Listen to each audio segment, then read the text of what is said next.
Simon Cook, and it is Wednesday, which means it's time for the God is a Geek podcast. And this week, we've got two people with us to talk about all the games they've been playing, and that's good, because I've played very little. Welcoming Chris White. Oh, hello. What a lovely intro. It was a bit of a throwback, I felt. Yeah, a bit of a throwback. It was. I liked it. Yeah, to a few weeks ago. Yeah. All of a few weeks ago. Yeah. Chris, how the devil are you? I'm bloody good now, mate. Now I'm not at work, so yes, I am. I'm glad someone is good and having a nice time. Yes. But we'll leave that there for a moment. Gary Bailey, how are you? All right? I'm good, thank you. Did you like the boxing style intro? Yeah, it's nice. We can do it again. Hang on a minute. I'm just going to move away from the mic. Hang on. Right, hang on. Okay. Gary Bailey. I wasn't expecting How you that. doing, mate? It's a nice way of starting this podcast. It's a nice way to start it. If you then haven't sat down and seen how crazy the audio looks and regret it instantly, yes. It is approaching the time where we start thinking about planning our Game of the Year podcast, which is something I know a lot of people are excited about and listen to, and I absolutely love doing. Yes. But we're not there yet. No. And while I delve into my back catalogue and try and get some games that I really should have finished in February or March out of the way, Chris White has been playing the old new hotness, perhaps. Is that, or is it the new old hotness? The new. What's no? L.A. Noire. You've been playing L.A. Noire.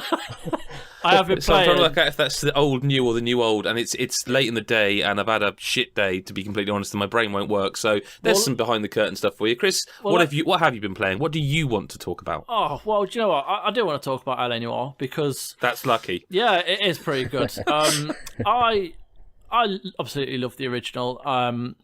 Even in that bit where it goes a bit kind of, it feels like it drags a bit because you go to crime scene after crime scene, doing very little else. But it kind of.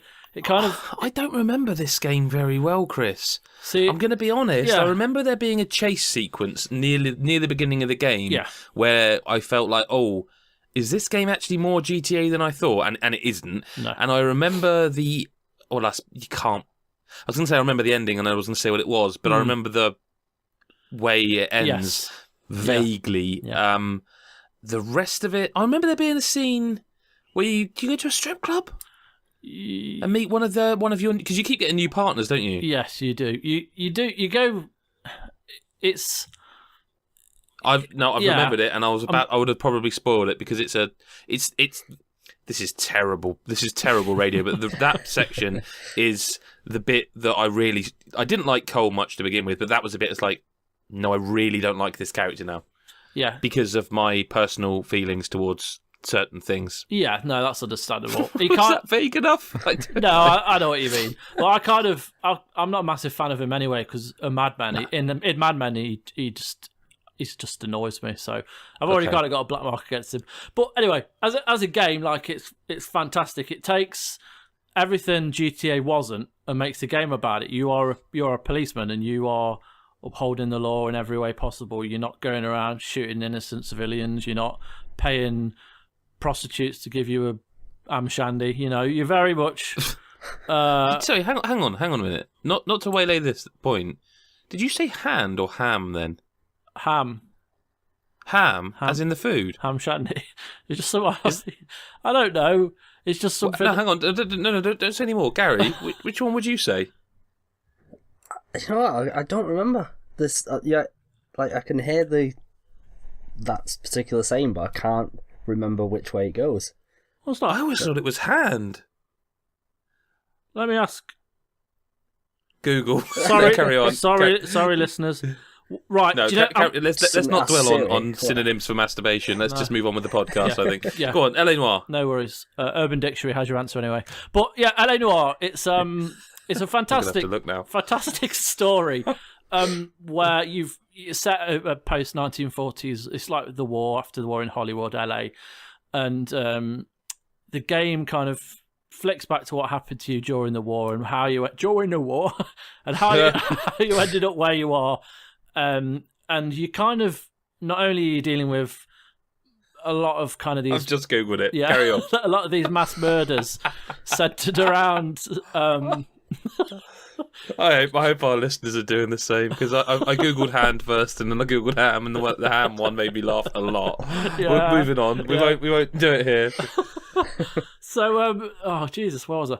So yeah, ham shandies. I don't know. No, so Cole, this dude, is suffering from kind of the after effects of the war and what the effects of the war has had on people, and so is everyone else in your vicinity. Like a lot of people at the station are dealing with like Post-traumatic stress disorder, PTSD. Yeah, because of what they've dealt with. Because it's not like an established illness, no one really understands it, and people, they just think they're being soft. It's that kind of upper lip, not just the, like I know the Brits are used to it. Well, but it's from an era where you don't have mental problems. Yeah, you just have to deal with it.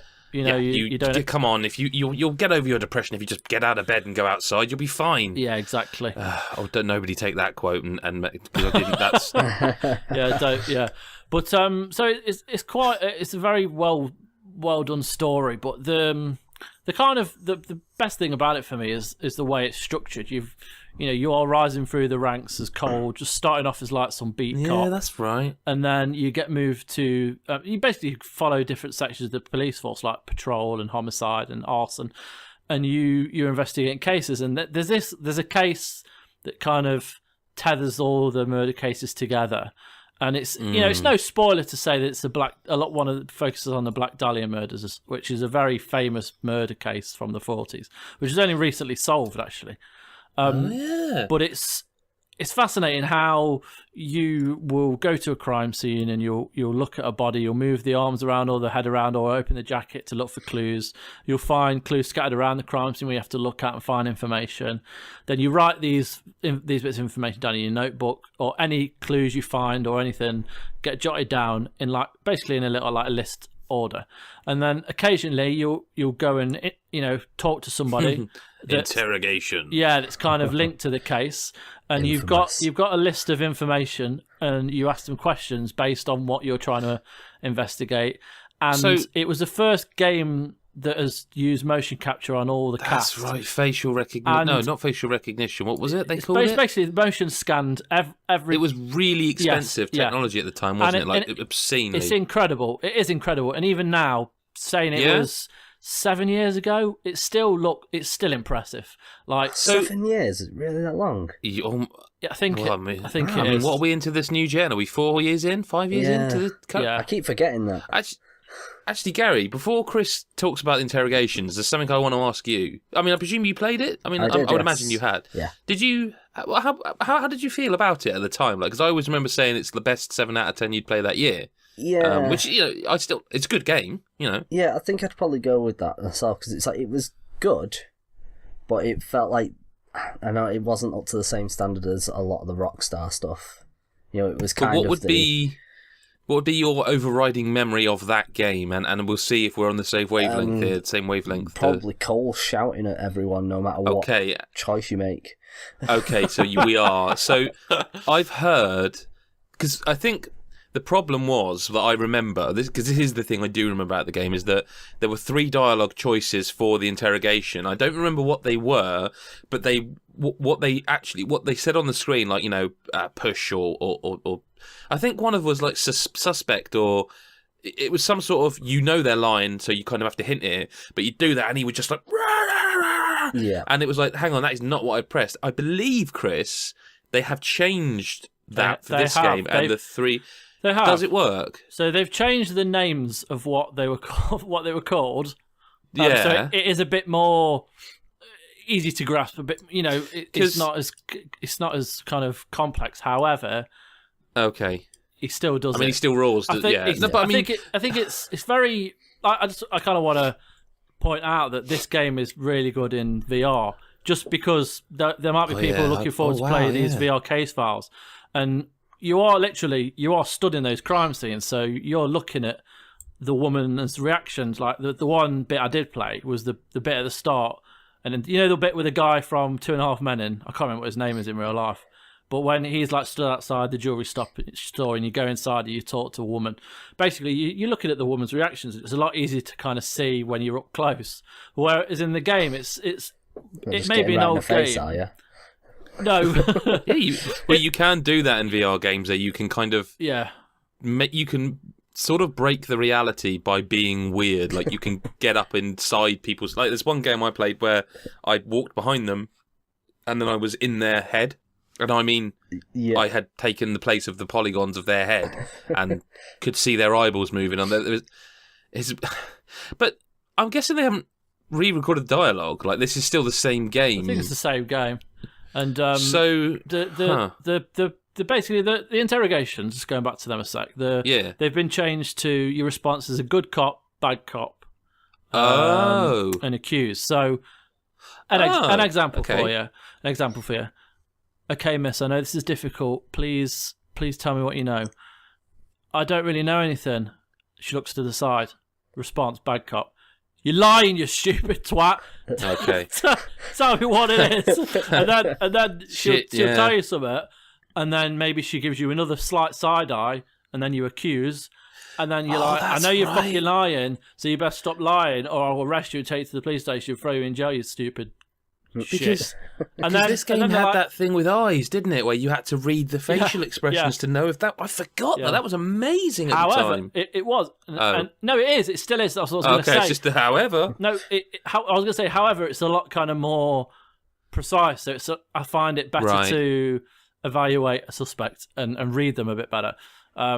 It is weird seeing it, because it looks a lot better. It still has that old... sheen to it, but it does look like the way the faces move. It's incredible. Like it's even now, it looks better than like the way it's done is a lot better than many games out there. Everyone's really there's always issues with eyes in a lot of games. Very few games gets eyes right. Yep. This gets the whole face right, but there are stutters and kind of because it is an old game. But not just the eyes, the whole face. Yeah, you can see what they. It does kind of show how kind of staggering what they achieved was, bringing it to modern era and still making it look respectable with other games that are out there. And there are very few. Well, no, that's a lie. There are a lot of games that look good, but very few that kind of get just reactions spot on, and that still does it for me. So it's the same game. It's the same game. So if you liked it then, you're probably going to like it now. If you didn't like it then, I doubt you're going to want to play it now. But to go back to that world and the story and everything, it's great. It's like if you like LA Confidential, that kind of thing. It's perfect for that. I'm currently mulling over what scores to give my review. But will you finish it? Like, will you? Because it's one of those games. It is a remaster as such. They've changed some bits and bobs, but it is one of those that like no one would like shout the house down if you didn't finish it. To be fair, I don't think I'm that far off. I think there's the bit so where you've enjoyed it that much. Yeah, I've kind of caned it just because I love it. I'm at the arson bit where you kind of investigate the arson. That is quite far in, isn't it? After the whole Black Dahlia stuff. Yeah. But yeah, it's good. It's good to be back, and it does look good, and yeah, it's cool. I'm glad it's come back out. To be fair, yeah, I think it's nice that it's come to Nintendo as well. Yeah, I've got that version here to try, but I've also got it on Xbox One, and not being funny, I kind of want to play the 4K version. Yeah. The I Switch, kind of want to see the faces in that. Yeah, I think they it's not just a remaster on the Switch. They are incorporating the kind of the Joy-Cons and the touchscreen. Oh, are they? Yeah, they've the touchscreen. Yeah. So you can touch objects at a crime scene, because that was what part of the preview where I was touching objects on the crime scene. And you can kind of spin them. Like there's a puzzle where it's like a globe, and you have to turn it. If in real life, you'd have to turn it with your hands and turn specific parts of it to make the globe kind of align. Whereas in this, you can just kind of turn it with your fingers, and it does. They are trying. I don't whether it's necessary or not. I don't know, but it depends how much you want it on the Switch. And how much you like games that make full use of the unit. So it is good if you want it on Switch, go for it. It does have some different ways to play, but visually it is going to look a lot better on your Xbox. Oh yeah, yeah. On I just think it just it's a depends nice what you want out of precedent. it. No, I think you're right. I think it is. Rockstar don't really do Nintendo much. I mean, It's a good indicator, isn't yeah, it? I mean, the last one was what? Rockstar Tennis? Table tennis, Can you sorry? imagine? Can you imagine if they announced Manhunt. GTA 5 for Switch? Oh, that'd be insane. I don't think it'll happen now. But No, I agree with you. I don't think it would will. be amazing if they did do it. Are they calling this something? Because I'm looking, literally, I can just about see the box, and I looked on the side of it, and it's called LA Noire. Now, I haven't looked, when you boot it on the Xbox, does it say like LA Noire, something else, or does it just say LA Noire? It just says LA Noire. That's kind of a Rockstar thing, isn't it? Like, Yeah. do you know what I mean? That's kind of like, no, we're not calling it 2017, or it's still LA Noire. It's like, Yeah. well, we know it is, but it's also, I don't know. Yeah. I don't know. But hopefully that does, open the way for other games that have come and gone. Because I like games like Manhunt was just incredible. But I wonder how long it was in the works, because it was relatively quickly announced and it's out this year, 3 months from now. So it makes you wonder if either they've been planning it for a very long time, or if it's actually quite easy to get games onto a Switch. Yeah. Yeah, it does. I'd say quite a while, because it does. Visually it's a lot better. It's not like a full-on remaster, but the visuals have certainly kind of been upgraded, and all these little effects, and the VR kind of case files are great. There's a lot of kind of things incorporated into them as well. So I think it's maybe a couple of years or so, I think, to get it sorted, plan it and whatnot, and release it. It's not just one of those games that's re-released just for the sake of a bit of extra money. It feels like they have actually done more than just release it with fancy visuals. Yeah. Mm-hmm. What else have you been playing, mate, apart from the old remakes, remasters, whatever you want to call it? So I've been playing a brand new game. I've been playing a couple of brand new games, and I'll lead on to Hidden Agenda, because we're talking about kind of, making the most out of games and doing more than just, press a control pad. So this is a PlayLink game, right? It is. Now, how does if one were to buy this, how do you play it? Do you have to go to the iOS or Android store and download an app, or? So you're reminded upon startup that there's an app on the App Store called Hidden Agenda, and that's obviously the game I'm talking about. Wait, hang on. So is there a different app for every game? There's a different app for every game. Oh, okay, that's so they're not interesting. They're not massive, really. No, but think about Jackbox, and yes, because I know you've been playing with the quiz one as well of these. Yes, I forget what it's called. Knowledge is power. Yeah, that's the one. But with Jackbox, you don't even need an app. You just go to Jackbox TV on your browser. You can do it on a PC. Yes, and the idea of having an app for every one of these games is interesting, to say the least. But then I guess if different developers are doing it each time, I think they're incorporating, especially on Knowledge is Power thing, and That's You, that came out a couple of months ago, if you remember. Oh god, yeah. They incorporate the camera, so I think it has to be part of an app for them to be able to use all these different things fair enough. And visit your photo store to upload your photo or not. So I think there's there's reason for it, and Hidden Agenda. I just want to say right now, it isn't just some game just to show off the capabilities of this new initiative for PlayStation, PlayLink. It's not right. It's not like how many felt Knack was for the PlayStation 4, just some release that they just want to get out to show it off. That it's actually quite good, and there's a decent story to it now. Supermassive Games made it. Who obviously I'm back in. Yeah, who did Until Dawn, which was fantastic. And obviously, if you've played Until Dawn, you'll know that choices genuinely matter. It's not just some word that's thrown around, like with certain games and certain developers say, oh, your choices really matter, where you'll play the game through, make your choices, then play it again, and then you realise that's going to happen regardless. This it really does matter. And without ruining anything, I can't stress that enough. The game, well, no, do you know what? I'm not going to say, but just know that it's Supermassive who are, they do use choice as a real kind of. Is it Is it mechanic. linked to Until Dawn, or is it just they just made this? It's just a separate story. It's nothing to do because there is an Until Dawn. Yeah, that was the Impatient. Yes, the Impatient. No, this is completely separate. One. As far as I'm aware, it's completely separate. Yeah. There are no characters. Okay. There are no locations that are the same. You're basically a cop who go to investigate this killer. More investigation. Exactly. Yeah. You go to investigate this killer. You see this this killer looking like he is about to do something to someone that will possibly lead to them dying. And there's a choice within the first. It's very hard to try. An interesting way of saying it. Yeah, it is without ruining it. Yeah. Basically, you can try and stop him or not stop him, and that choice within the first 5 minutes of the game changes it already. You know, it's instantly, shit. That's quite a big thing to happen. It's a case of death, for someone. So within the first 5 minutes, you've already sealed the fate of one of the characters forever. Right. So, and as the game goes on, you are tasked with defending this guy who's on death row 48 hours before he dies, or listening to what he has to say and following a different lead, which could potentially lead to somebody else being the killer, of the trapper killer, which essentially creates traps for basically. I don't want to ruin it, but they use traps. Let me help you. So rather than talk story, because that's yes. How does it work? What?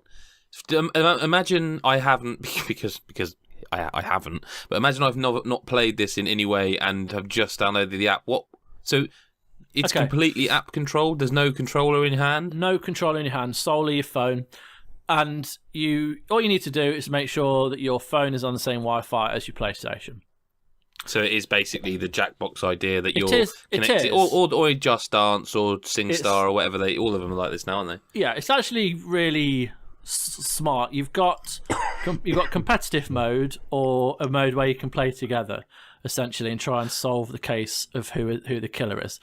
Interesting. And there are multiple choice questions throughout. And each question has 2 boxes either side with 2 different answers. Are you timed to answer these? Yeah. You're timed. But I mean, you're also timed with choices, very important choices. So it's. But can you play this with someone who doesn't play games really? Oh yeah, I played it with. I played the first time I played it was with my wife. So yeah, she doesn't play games really. And did she enjoy?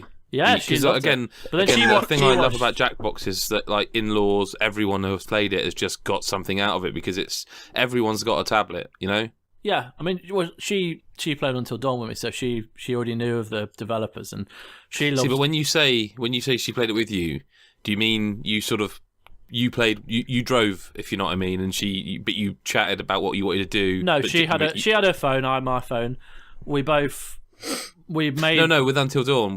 Like you said, she played with you. Do you mean you drove the experience? Yes, I controlled it. But, it's kind of like a Telltale game where it pops up and you're like, oh, let the room choose it. But yeah, she enjoyed that. Because it's the story of that game. I think that's what made it so universal. Yeah, definitely. And with this, it was like someone will say, oh, let's say I think you're wrong. I think it's this person's the killer, and then you'll go, well, no, I don't think you are. And then my wife will go, no, I think they are. So you both chose 2 separate answers. There's this thing called takedown, which if you press takedown and use one of your takedowns up, you control that situation. So whatever she says won't matter because you've taken control and your answer will matter.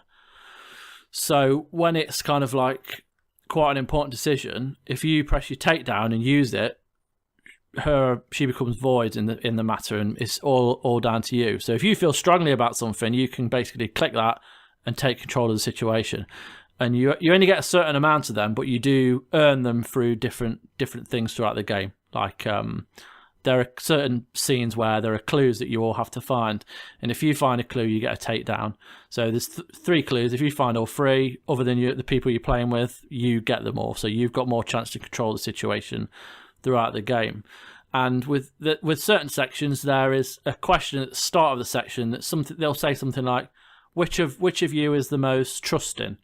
And then you both vote for someone, and whoever gets the most votes will there'll be a point in the next part where only the person the most trusting will be able to answer. So they're really kind of trying to find different ways. It's not just like yes, no. It's there's multiple choices, multiple ways to play it, and multiple ways to play the story, and it actually runs rather well. And it's quite fluid with certain things because there's some quick time events as well. And there's a lot of choices that you need to react to very fast, or else things will happen and things will go wrong. Yeah, it was like that with Until Dawn, wasn't it? Exactly. Sometimes yeah, you'd have your choice where you'd have to make it quick, otherwise, you're dead basically. Yeah, or something was going to happen anyway. Yeah, exactly. So yes, I really enjoyed it, and I think it is much more than just some cash cow for PlayLink. I think it does work, and I think if you love Until Dawn, you'll love the story. Especially because of the ways it can go down and the ways the killer's revealed. It's great. I just had a quick look, by the way. I had a look at sorry, what was the quiz one called again? Knowledge is Power. Knowledge is Power, yeah. Yeah, I just had a quick look, and both those apps are on iOS, and they're like 150 meg, so they're not. Yeah, they're certainly not big. I don't know why I even looked. I don't think anyone cares about that stuff nowadays. But I just was, I'm all for these. Actually, I never played That's You because I saw it being played and I didn't like the look of it. It wasn't great. It wasn't great. But that also because that really felt like we're doing a Jackbox thing, and like I don't know how I know you've played Jackbox, and I still don't feel like many people are aware of how fucking good Jackbox games are. Like I own all of them on various platforms, and like they're just terrific. And I think there's some on the Switch now as well. And again, they're such a simple idea with just done so perfectly that. I kind of felt with That's You, it's like, no, it's not, there's room for more of them. And if you're a PlayStation fan, like, in many ways, perhaps That's You would bring a light on that genre that Jackbox has been doing. But I think the problem... I'm interested in this because there's that idea, but in a different direction, rather than That's You was we're just doing that. It didn't feel like That's You, what I saw of it, didn't look like it had even... It tried to be funny, but it's like, no, you've not got this right. Whereas... Nope. Yeah. I'm hoping Knowledge is Power is a more of a straight up quiz game. Knowledge is Power. You know what I mean? Like the old Jackbox games used to be. You don't know Jack. The thing is, Knowledge is Power is a lot snappier. Like the thing with That's You is that it's so slow. You go one answer to the next, and it's so painful. Badly, yeah. And the humour is just it's bad. Even in Jackbox, some of the jokes they make are genuinely they make you laugh. Whereas, it's not great. I feel like in Jackbox, a lot of the humour comes from you, but also the way the games are designed facilitate you. Like my kids are growing up a little bit to the point where like we know that they know the words they shouldn't say, and they don't say them because they're good kids. But I know they're saying them with their mates. Do you know what I mean? Yeah. Like I've heard one of them say a word upstairs, forgetting he's got headphones on Xbox Live with his mates, and I've gone, up the stairs. Like I know it's kind of an unspoken rule. Well, it's actually a spoken rule. Look, I know you're a teenager, and I know what I knew as a teenager. But you don't say it in front of an adult, and then we're cool, right? Shake, you know what I mean? Yeah. And I know your girls are a bit younger, but I doubt they're quite there yet. I'm sure they probably know them. Yeah, I'm some sure of your oldest will probably know some of them. But the thing about Jackbox is that you go into it like we've played it and we're like, right, okay, listen, just remember the kids are in the room, so I know the jokes you want to make, but just don't. And after a couple of rounds, you can't really help yourself because it's funny. Oh, I can't. But the game play facilitates game that. with my girls it's really different. No, your girls are probably they are younger, but like it facilitates that. And whereas That's You felt like it tried to be funny rather than give you the tools to make things funny. Yeah. You don't get to write. It's not one of them games where you get to kind of write your own answers. You kind of pick a lot of it. But Knowledge is Power is actually quite a good quiz game. It's very, very quick. Is it Buzz? Is it just Buzz? Like retooled for a modern? It's kind Buzz of was great. It's different. So essentially, you've got most of it's made up of four categories.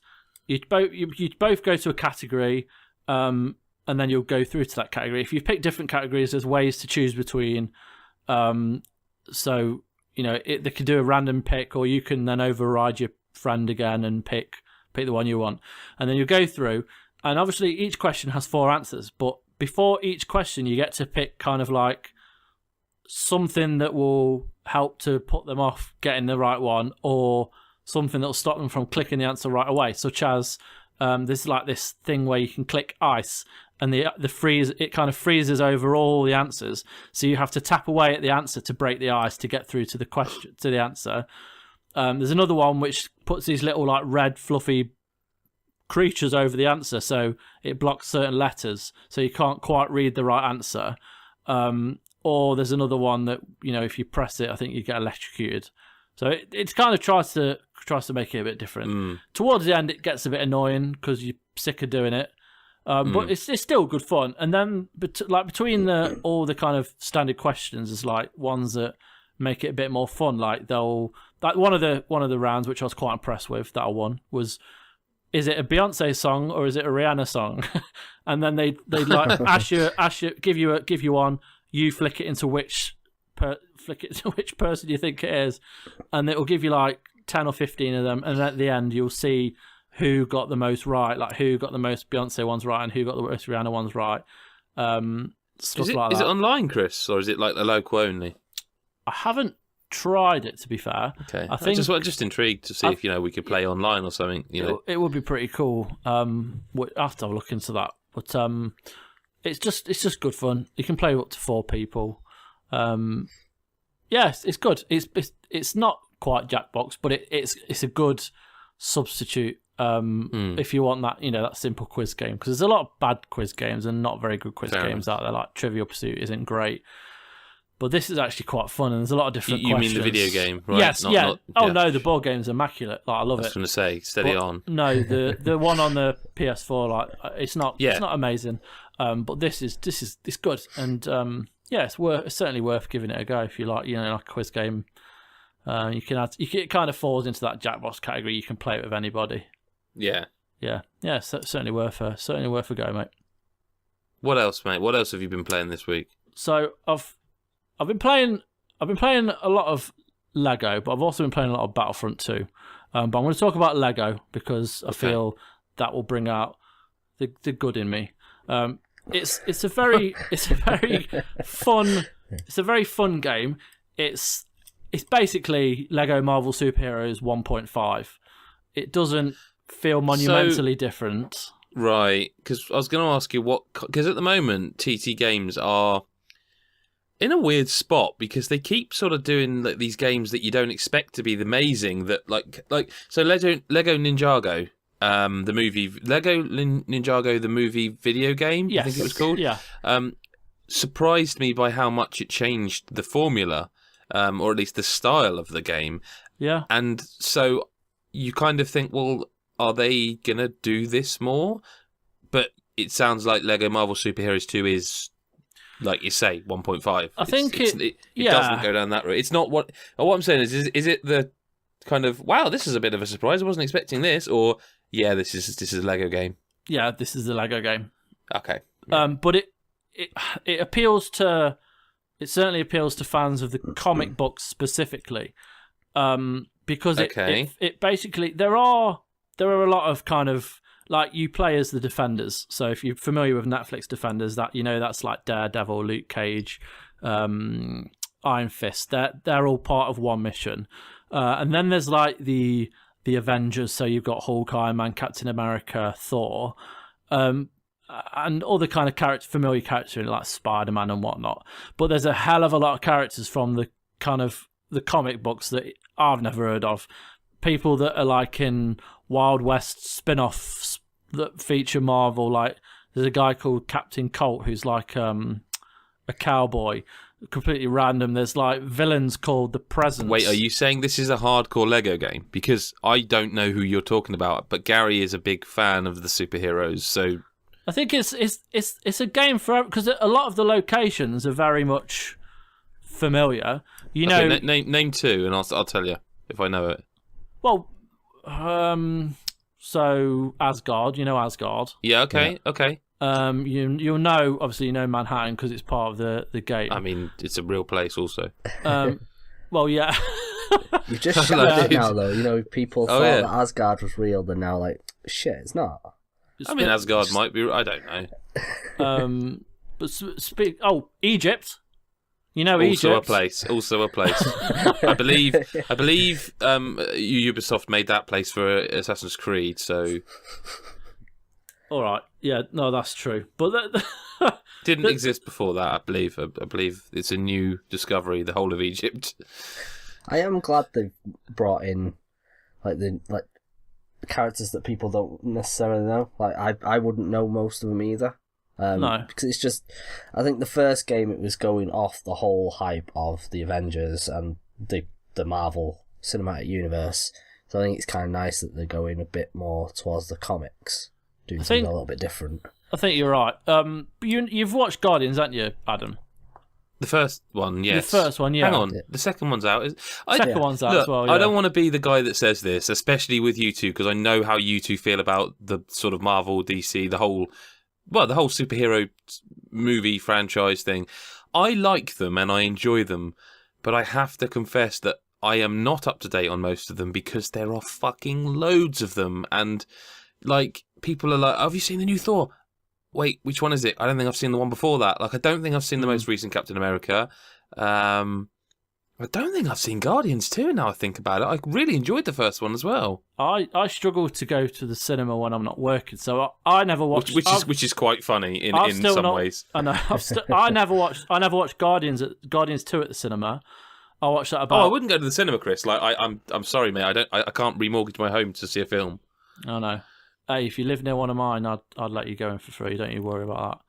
But, I mean, I don't know that the diesel money would really be worth the trip for a free film, but hey, listen. But do you know what? Like, I don't want to go off tangent, but Thor Ragnarok is incredible. Like, that's one of the best listen, you talk about what you want to talk about, man. Yeah. Is that the most recent film, or is there not another one? Because that's the thing I feel like the zeitgeist of like, oh yeah, I went to see Thor, that's amazing, it's amazing. And by that time I'm like, oh, I wouldn't mind seeing that. They're already talking about the next one. The zeitgeist has shifted. Are you sure there's not another one out just recently? Not there's Thor, Justice League, but obviously it's there you go. DC, so. I know that's not. I'm not that bad. I know that's a different, but it is the next thing, Yeah.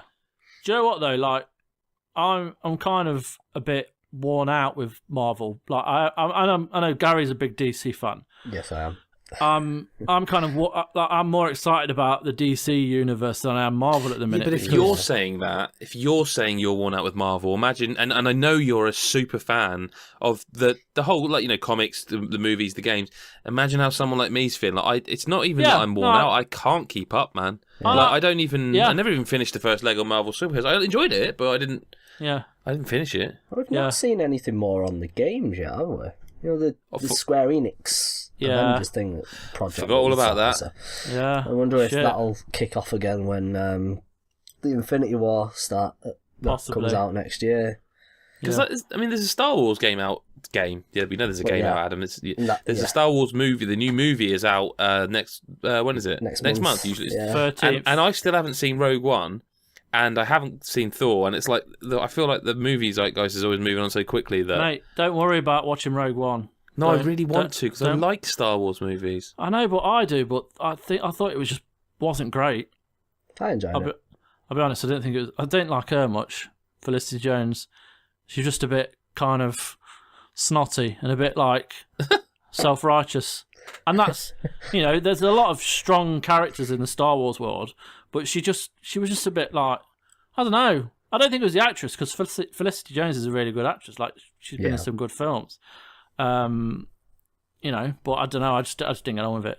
However, it did have one of the greatest kind of Star Wars explanations for something. You can't say, don't bother watching it, it's not that good, but it's also got one of the greatest Star Wars explanations ever. No, like, you can't. It's only in like a passing. It's only in a passing moment, but it explains something. Like, basically, the exhaust port on the Death Star is like a ridiculous creation. When it's stupid. It completely explains why, and that makes the film for me. Yeah. Genuinely, that seems. Yeah, it's fantastic, mate. That as well, almost seems a silly thing to address, because it's almost like, look, at the meeting they had, like, look, listen, we know that was really stupid, but if we just don't address it, no one will ask. But they've actually that's made me want to watch it. No, watch it. I'm not saying I'm not saying it's terrible. I'm saying getting mixed messages, Chris. I'll be honest with you.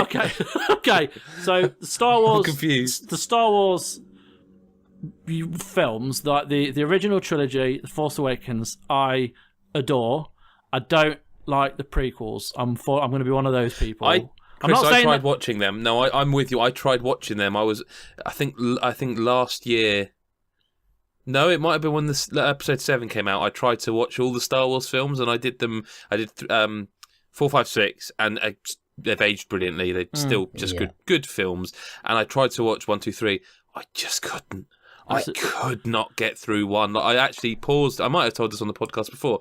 I think it was around Christmas. We went to have dinner, and I was watching it, and it was on. We had Sky at the time. We don't have it anymore, and I think I paused it because they sometimes do like a Star Wars channel, don't they? Yeah. And I paused it, and no, I didn't pause it. I left it running because it was so political and kind of dull. And I went for dinner, came back, and I was like, I can't do this. I can't watch this episode 1, and I can't get through it again. There are, and I know. Again, I'll let Gary talk more about him. But there are certain things about the prequels that are great. In any other world, they would have been like Jar Jar. Exactly, like Jar Jar. Who, just so you know, in canon, Jar Jar is now a street performer in Mos Eisley. He's like he's like some. I thought he was a politician. No, well, in the world of Star Wars, we don't really know how, but they're basically in one of the books between. Return of the Jedi and The Force Awakens that was released to kind of coincide with the whole Rogue One hype. There was this book written, and they go to Mos Eisley and they see Jar Jar as just like some lowly street performer that people just ignore and walk past, and he's reduced to that, which is it's kind of sad. That's what it is now. But should we get into Battlefront then? I don't want to sort of kibosh your Lego chat, Chris. It's up to you entirely. No, look, all right. 1 cent. Go and play Marvel Lego Superheroes 2. If you love the comics, you love the original, and you just want to dick about with some mates and play superheroes, it's good fun. You know, it's not the best game, but it's good fun. Let's get into Battlefront then. Star Wars Battlefront 2, still the hottest thing on the internet. Yep. I've played a very small amount. I think you've played some, Chris, via EA Access. I don't know if you've played any more since, but Gary. Yeah, I've been playing. Gary, you're again. I would say I'm a Star Wars fan. I think you two are big Star Wars fans, though, aren't you? Mm-hmm. Yeah, pretty big Star Wars fan. Yeah. So, bearing in mind, Nicola literally talked about the game for half an hour. It's now out. Everyone can play it. Yep. We do a podcast for Patreon supporters. Like I'm off next week, so Chris is on that, and it's like a 5 to 10 minute long podcast. We would round up the daily news. So trust me, for the last 3 weeks where Chris and I've been doing it, it's kind of been Star Wars every day. There's been something. So if you want to know the news, like $1 a month. This is the plug. I won't plug it throughout the podcast, but that gets you a daily news podcast, which you can get in your iTunes. You can get in your podcast catching app by just adding your specific RSS feed that you get from being a Patreon supporter. Again, that's $1 a month, patreon.com/GodIsAGeek. So we're going to not gloss over and not ignore, but we're going to talk about Battlefront 2 in a broader sense. And I think it's important because Gary isn't and didn't review it. So Gary is playing it the same as anyone else would play it. He went out and he bought it with his own money. Yep. And here's what he thinks. Go for it, Gary. I like it. Fair enough. What else have you been playing? Yeah, I'm really enjoying it from what I've played so far. I've mainly just played the campaign and like a few missions into it, and I like the new angle, like telling the Empire's story from someone on their side, and it's kind of nice to get. It's almost like the human story from that side, because it was always just like kind of they were the bad guys and that's it. Yeah. It's like there's always been the jokes about all the builders and stuff, the contractors that were killed on the Death Star, that sort of thing. Yeah, but that's right. It's like this. It kind of does that though. It's like, okay, the game at the start, it was in all the trailers, so it's not a spoiler to say that you're on. The forest moon of Endor, and they've shown Endor. Yeah, and it's like you see the second Death Star exploding, and you just see stuff like the look on Iden's face is like, holy shit, what do I do now? There's a real sort of human element to it. I quite like that. I'm not that far in, but from what I have played, I've quite enjoyed the the actual gameplay as well, because it's Battlefront again. You know, there's not a big difference in the way it actually plays when it's like boots on the ground, but Yeah. when you go into the space flight, that's great fun.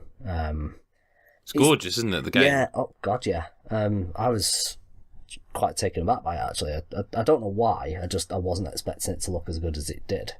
But is it not exactly, as a kid, how you'd want a Star Wars game to look? Yeah. Do you know what I mean? I think the thing about... Everyone's got one. Everyone's got an IP, a property that, as they were growing up, meant something to them. So to see it so well...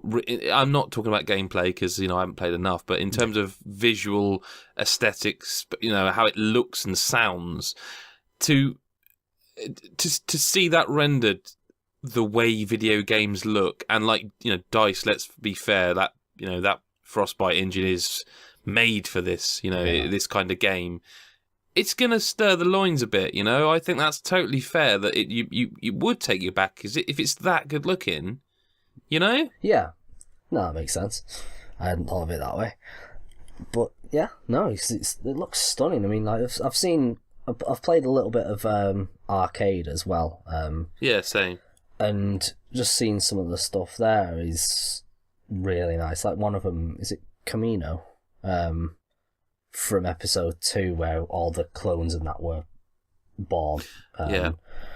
Just like you go outside there and you see all the stormy weather and the seas all over the place. It looks amazing. And even, I know not many of us are particularly big fans of sorry, not the originals, the prequels. They Episode 1 through 3. Yeah, they still have that. They're still Star Wars, so there's still something there. They still look good. Like, the films looked good. They just... content wasn't good. Yeah, although I will kind of bat for episode 3. I still think that was pretty good. But still nowhere near the quality of the originals, or now episode 7.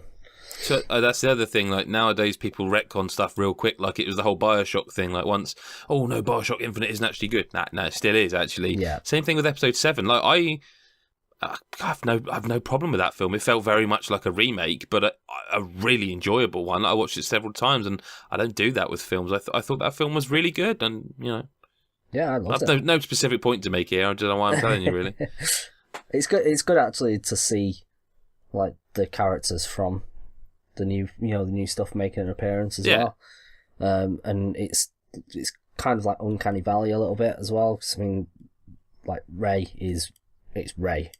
They've done such a good job on making her look exactly how she looked in episode 7, as well as obviously they've got like the costume from episode 8 as well.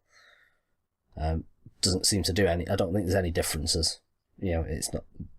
It's just cosmetic, but the work that they've done to make all the characters look as good as they do it's great. Don't really How does it play? Like, do you play in third person or first person for a start? Well, I did. Can you play the campaign in third person? Yeah, you can play Okay. the whole game, sort of first or third. Well, I think you can only play in third person when you're playing as like a hero, and when you manage to get enough battle points to unlock one in the multiplayer. Yeah, I suppose it doesn't make much sense to play first person as Luke Skywalker. I mean, I don't know if you can or not, but I would imagine you can't. No, you can't. Because I remember the Jedi Knight games.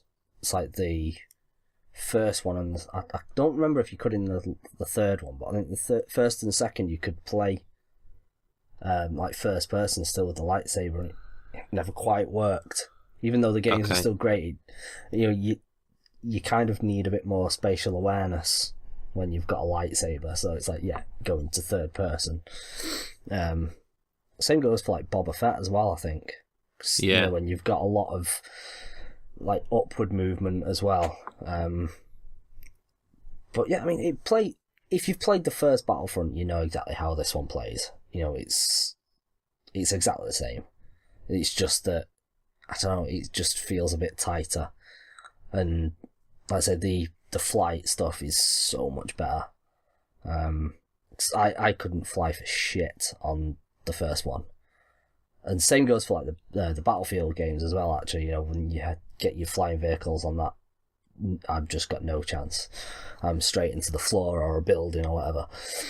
But in this one, I think I can only assume it's because they've kind of farmed it out to Criterion. And they know what they're doing. I mean, well, Nicola said all this last week, really, but yeah. I mean, I see now what she was saying, because it's just really simple controls, so anyone can do it.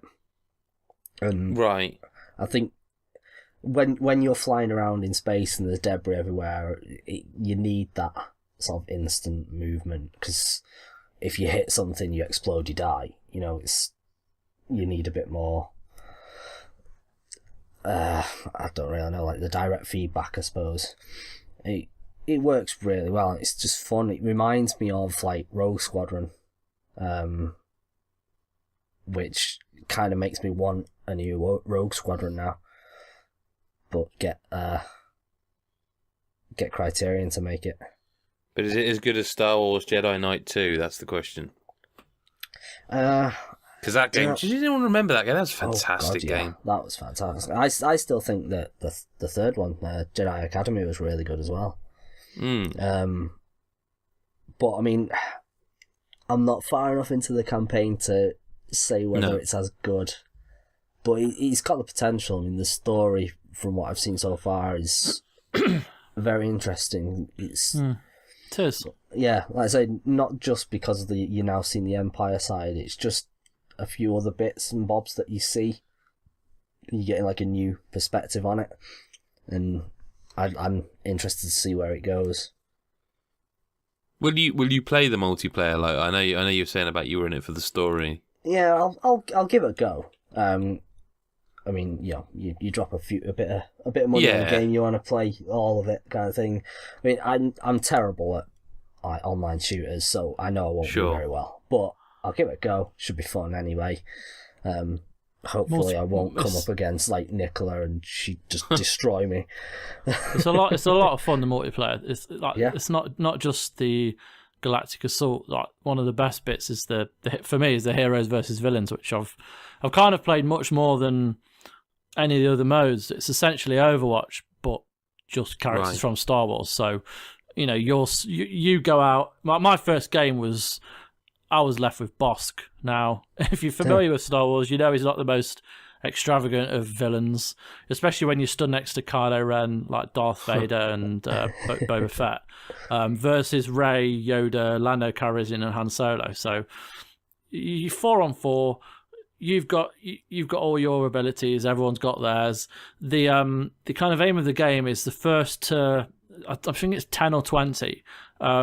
Basically, the way you kind of get a point is by killing whoever the game randomly selects as a target on the opposite team. So say it says, right, it's going to be Yoda. You all have to go and kill Yoda. If you kill Yoda, then it's a point to you. And then it will randomly select 2 more targets. You then have to go and get the next target, and that's basically how it is. But you get to use your abilities and stuff. So that for me at the moment, there are certain villains or certain characters that are overpowered. Like Rey is ridiculously overpowered. And I got to play as Kylo Ren, and whilst it's amazingly fun to play as him, I was just destroying people, and I think that's partly down to the fact that I'm the best. Not really. I'm really shit. But like, there's a move, the Force kind of the freeze, where you use this Force freeze, and everyone around you kind of is just static for a few seconds. So you're doing that, they've got no chance to move, so you could just like then savage them. But it's great fun, and the Galactic Assault as well it's just epic in every way. Like I did it on the Death Star the other day, and it's insane. Like it's the first time it selected the Death Star, and there's a lot of different maps. Like you said, Camino earlier. There's Hoths there as well. There's Yavin 4. There's bloody hell, Endor. I've not been on Endor yet. Okay. But there's loads of different ones. Theed from Phantom Menace. Yep. Is Mustafar on there? No, I don't think so. I'm interested if they add that later, because that'd be interesting, especially with They could. a few They more could of the do. villains on it. Because it'd be insane with all like the moving parts through like, the lava and stuff to kind of have that in. But it's a good game. It's not a great game, but it's made better because it's Star Wars. And Yeah. I think it's unfair to say people are forgiving it because it's Star Wars. It's like no, it's amazingly recreated. There are millions of Star Wars fans in the world, and a lot of them play video games. And it is excellently designed. It's recreated that magic, the sound, not just the sound, but the visuals, the little details to it all. You know, they've not made a mediocre game, and to say that people are looking through rose-tinted glasses is bollocks. And I think the internet's been incredibly harsh on it when they're talking about the game. I'm not going to go into the Well, no, there's been a lot of discourse around this, and I do think you're hitting on an important point, actually, Chris. And I think when you're doing a video game podcast, or when you're looking on Twitter, if you're in the industry or interested enough into games enough that you're looking at the likes of our Twitter or people in the industry Twitter, I think it's worth remembering that there's a possibility this game wasn't squarely aimed at those people, because I feel like this game is intended to have a broad appeal. Like, this is the game that the Star Wars fan who perhaps owns an Xbox because he plays FIFA and maybe Call of Duty gets, because it's Star Wars. Like, it's the old argument of like, oh, you know, Batman Arkham Asylum's amazing, but it wouldn't be the same if Batman's in it. Yeah, but then it wouldn't be Batman, would it? Like, you can't say, oh yeah, but it is a Star Wars game. It is. That is got it in the title. It's got Star Wars characters in it. It's got Star Wars locations. It's got the looks, the sound of Star Wars. Whether those people who are just thinking, oh, I'd love a Star Wars game, this looks so cool, whether they're affected by, you know, the discourse. And when I say that, I mean the microtransactions. I mean the fact EA have kind of flip-flopped all over, you know, I mean the fact that the rumour, and it is a rumour, that Disney stepped in and said, this is fucked up, EA, you change this now. EA shat the bed and just removed microtransactions. All of this, I suspect, is not affecting the wider gaming audience. Like, I don't know the sales figures at the time of recording this, because, you know, we record this podcast early. I bet it sold all right. And maybe I'm wrong, but I hope so. I think a lot of the people in our position sometimes forget there is a wider audience outside of the bubble. I'm not excusing it. I haven't played enough to know, and I don't like microtransactions, and I certainly don't like loot boxes. But then I haven't delved into this enough to know enough about the loot boxes. You could point to Overwatch, which has loot boxes that are specifically for cosmetics. And some people will say, that's fine, they're just cosmetic, you don't need them. But I would also point out that is there's a culture around Overwatch of people who love the look of that game and the fan art that people do. And my son plays Overwatch a lot, and when he gets pocket money, he asks to go and buy £10 worth of Xbox credit so he can get loot boxes. My other son, when he gets pocket money, says, can I get £10 of Xbox credit so he can open FIFA packs? And I discourage it. I discourage that strongly. I say, you are gambling. Though it is their money, and after I've tried to discourage them, if they are headstrong enough they want it, it's a case of, well, it's controlled. I know what they're doing. It is their money.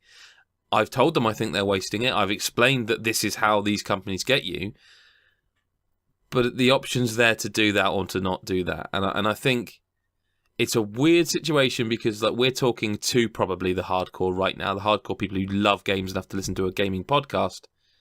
But I think you have to remember there's a wider audience sometimes, and none of us can answer whether this has affected them or not. We'll know when the sales hit. You know, Chris, when you do News Round, I mean, this really is saying when we record it, we have recorded earlier this week. When you do News Round, you'll probably have whether it's hit the number one on the charts or not, and that will be really interesting to hear.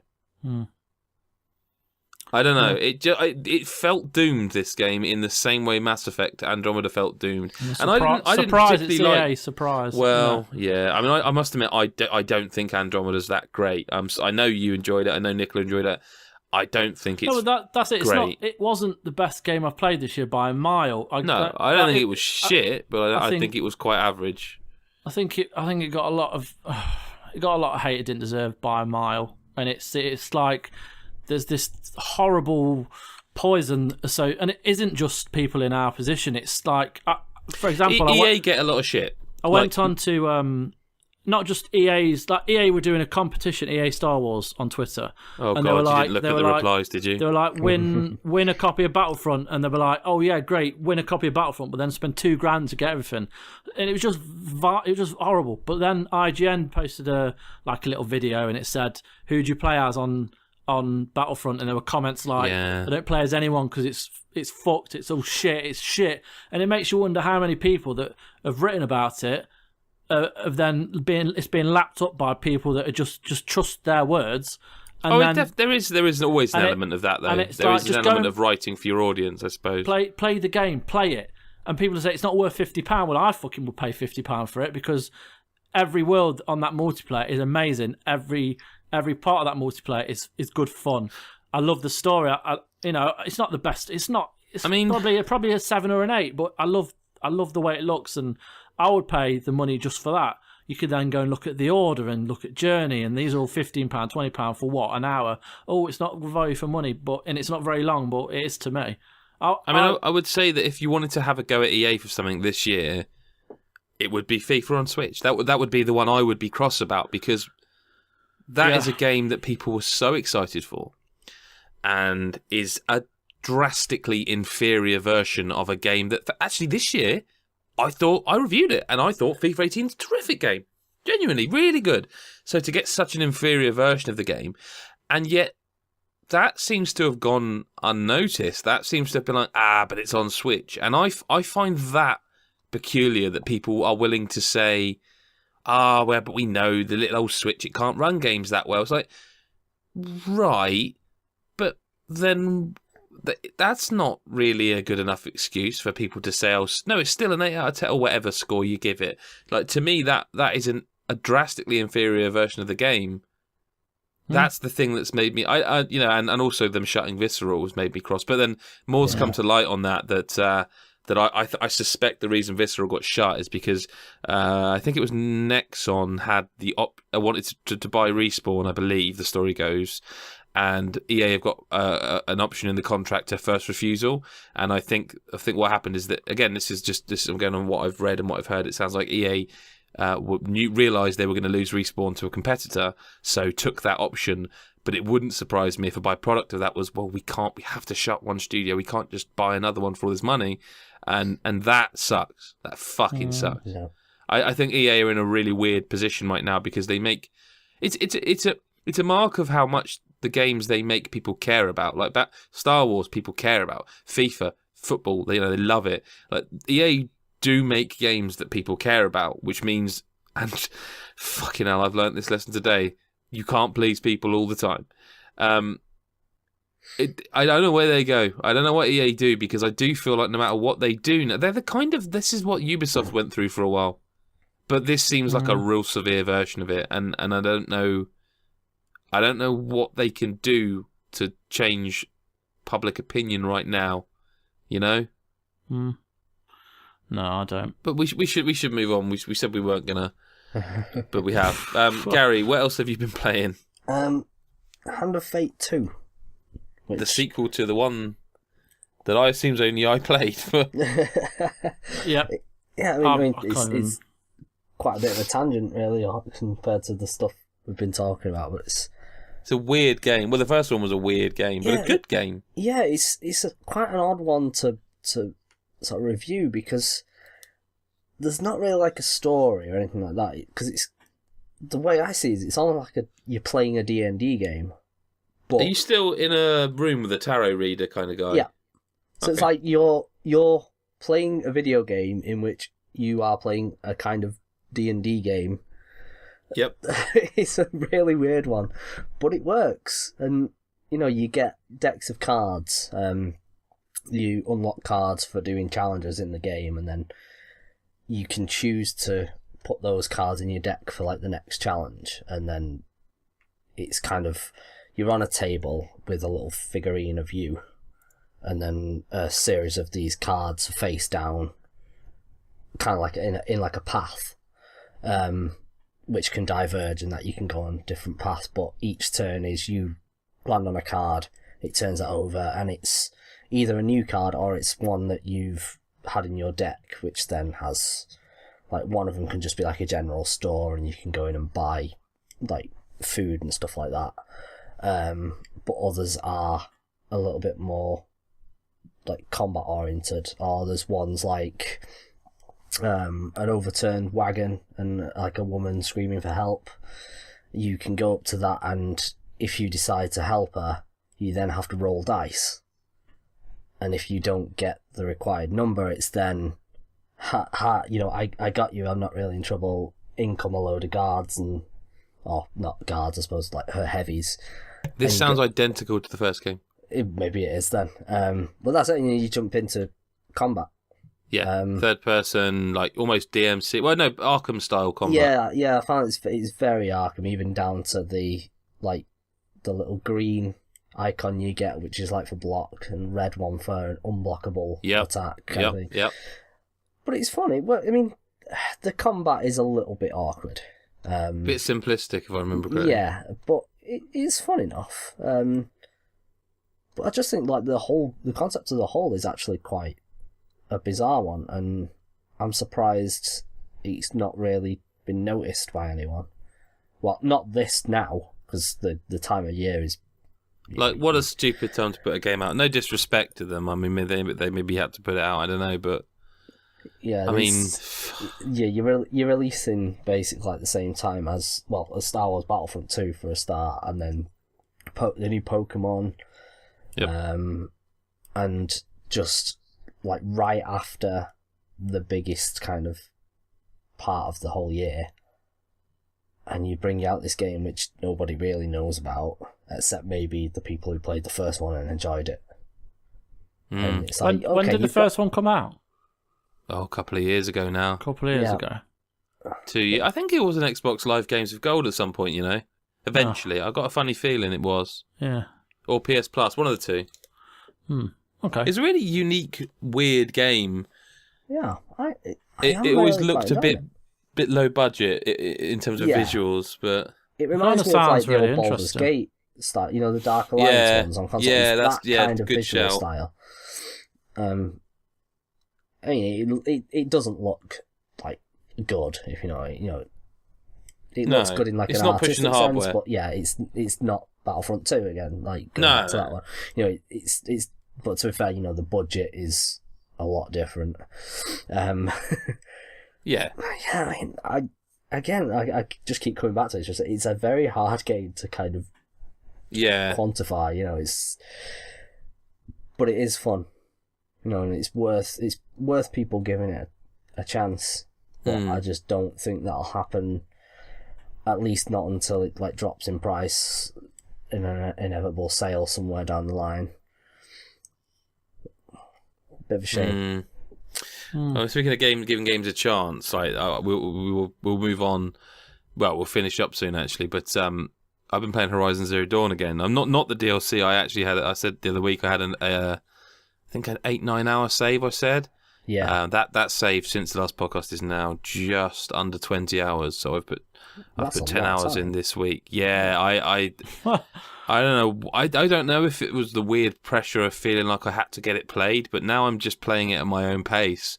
This game's wonderful. Like it's just. I know they've updated it a lot, like because you know now they've added the proper sort of you can select performance, meaning that like it's fucking immaculate. I don't know that it's full 60 all the time, but the frame rate's good, you know, and it looks amazing. The HDR on this game is some of the best I've seen. I think up there, like it's certainly up there. Like holy shit, what a good looking game, Chris. You played it all the way through. God, yeah. I was just about to ask you actually. One of the I'll say the first time it blew my mind. It's visually it's stunning throughout, but one of the best moments for me, which will be in the my moments of the year, is when you trek all the way to Meridian and you finally get there. And I remember just stopping at the gates and then just looking around me and just seeing like the mountains in the distance and everywhere I've just been from. and then walking through the gates, and then all, like it's like another world, and then all the guards kind of stamp their axe, and kind of it's like they're saluting you, but they're not. They're just kind of being steadfast as you walk through, and you see this like city, the people are going about doing the daily chores. There's market stores where they're sitting around. There's people having conversations like completely separate to anything. It's a living, breathing city, and it just looks stunning. Like all the gold and the kind of the streets are just so detailed, and like that was me playing on a standard PS4. You know, that moment for me was like the moment where I was like, holy shit, this is one of the best looking games I've seen in forever. You know, no, it's up there. It's up there, definitely. Yeah. I'd sort of in a way go back to like the LA Noire thing you talk about, like the facial stuff on that game. Yes, this very does much it so. Very, very well. Yes, it really does. Like, she is a believable character. Aloy, it's hard. Yeah, I don't think it's anything to do with how she looks in terms of attractiveness, but I think you sort of fall in love a bit with the girl. Yeah. There's just even not necessarily in a naughty way, but like she's just adorable. Just like character. She's compelling. Well, she has emotion in her face, like not just her eyes look sad, like actual inflection in her facial movement that when she kneels down to say I'm so sorry because someone's importance just died to someone you're with, it feels genuine. I didn't actually get the moment you got with Meridian because in my head I'd heard so much about this. Oh my God, when you get to Meridian, because of the nature of the story, and I don't know how it ends, but there's enough heavy-handed sort of, like when they talk about the old ones, and I'm like, it feels like I don't know. We'll talk about that on Game of the Year, I'm sure. That's why I want to get through it. But I kind of, for some reason, expected a different city. Like in my head, I almost expected a change of era, if you will. I sort of half expected it to be steampunky or something. Like I don't know why I expected that, but I think I'm kind of glad it doesn't. No, it makes sense. Like it would be really weird to do that. Like the story's not there yet where anything like that's happening. But what I've learned from, like, let's say the 10 hours this week, like I don't know, I don't actually feel like I'm that far into it. That's the scary thing. I don't think it's a big game.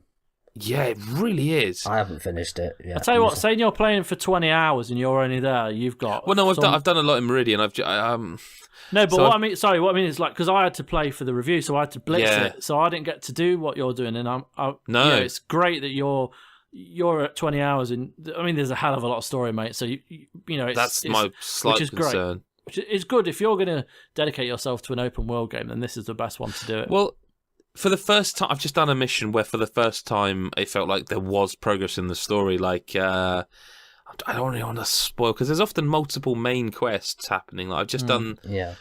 So I don't think this will matter to anyone who hasn't played it. This won't be that big of a spoiler, but there's a scene in Meridian with some, I forget what they're called, glide hawks, or like the big birds.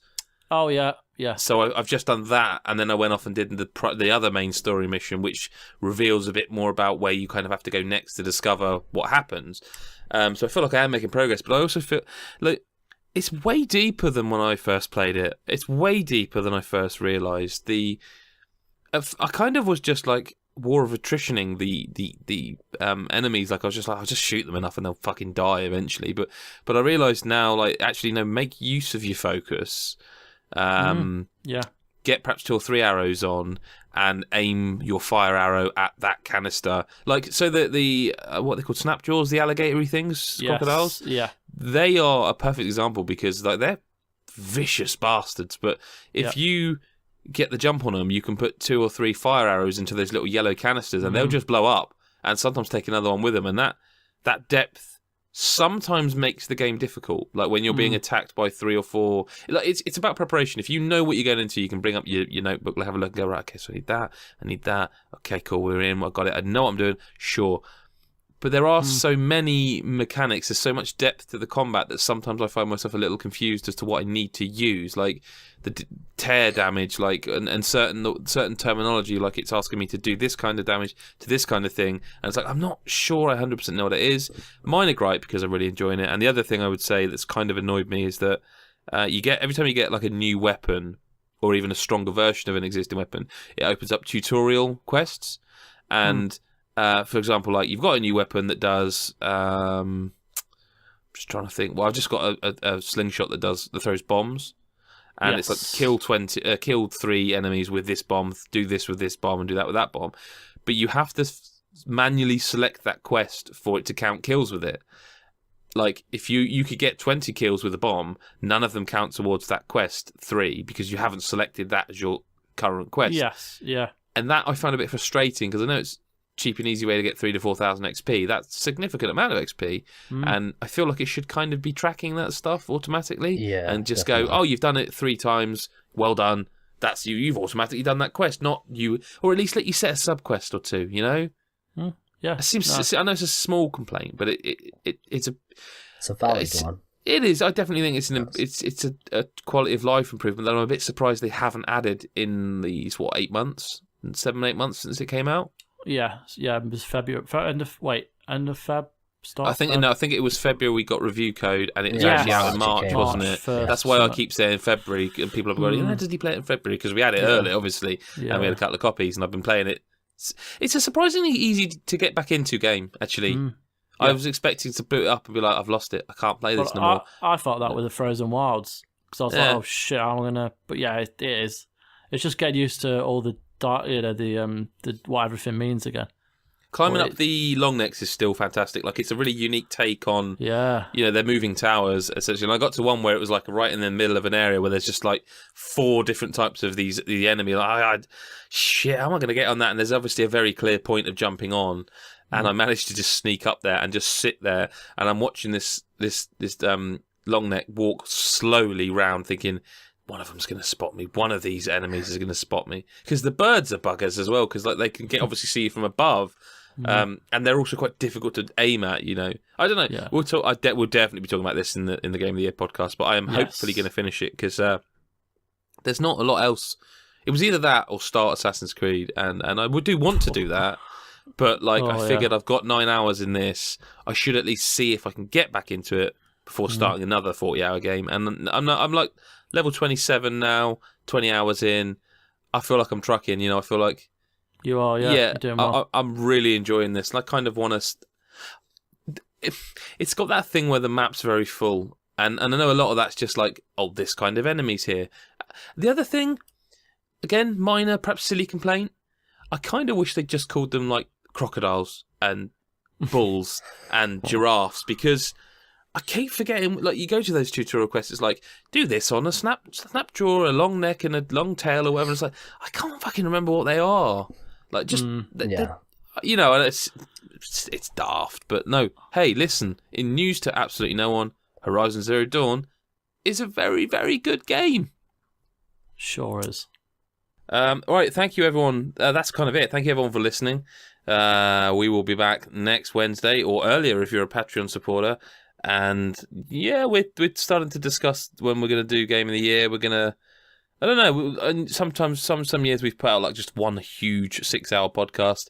I think we may split them into smaller ones this year. We'll see. Maybe put one full one up on YouTube or something. But you can go to YouTube, by the way, .com/GodIsAGeek, where you will find our videos and our snazzy new artwork that Mikhail's done for us.